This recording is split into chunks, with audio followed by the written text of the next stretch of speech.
just happened this January 2025. First is, I just lost one of my best friends. I helped her family in order to help them to their loss. At first, we really didn't expect what would have happened, but when we realized it and contacted our friends, families, it was like a reunion of sorrowness happened. But all I can say is thank you for everything.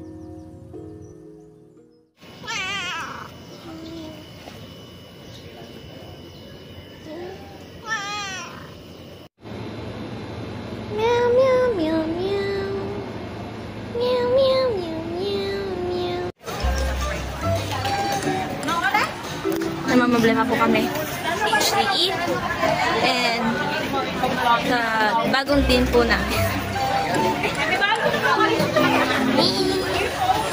On the way po kami magtambay muna ngayon para mag-aantay po kami finalization sa aming gagawin sa aming papers or OJT.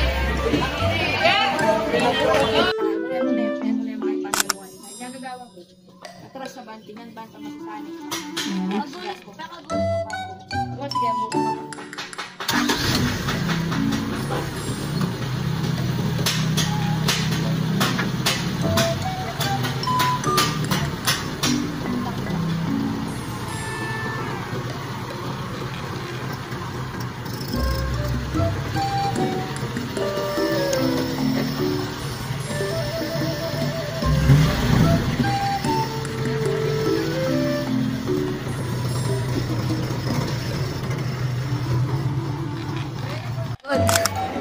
Pagod na po kami.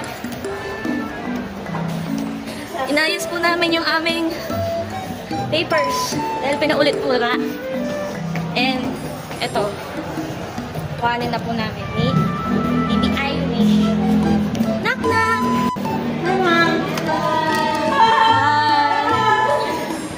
On the way, pasa ng papers. Cut up na naman. Kinabukasan na naman po kami. Lunchtime.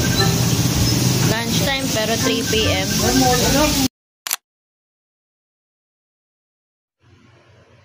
Fast forward.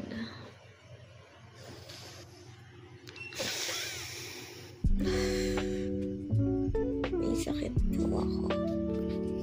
So basically, yung katawan ko ayaw mag-take ng food, any kind of food. And parang gusto niya i-digest na maayos. Pero kapag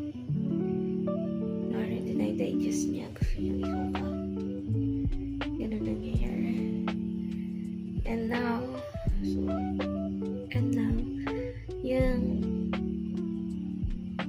yung binili sa akin ng doctor, every time na meron ako, and every time I go to the CR, kailangan ko daw uminom ng gamot para matunaw daw yung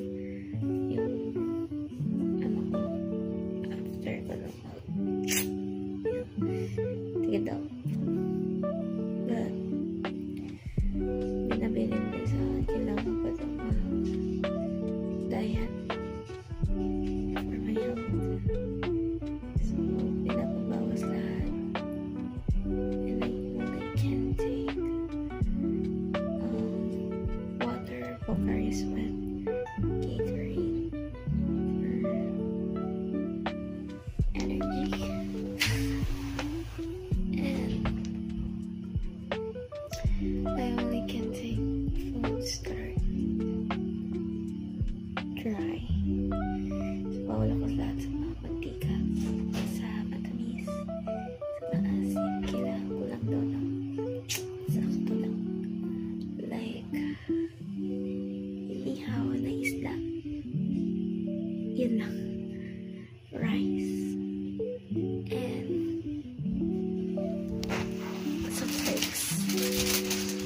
this kind of flakes.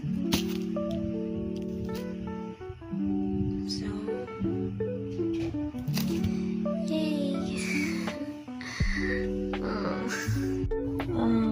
My brother gave me food, which is mashed potato and boiled longanisa. Actually, hindi talaga ako pwede dito, pero walang fish eh. No choice. Pero at least ito, boiled lang. Hindi siya naano ng mantika. So, yun na lang request ko. Makain mo na. Then, inom ng gamot. Yun.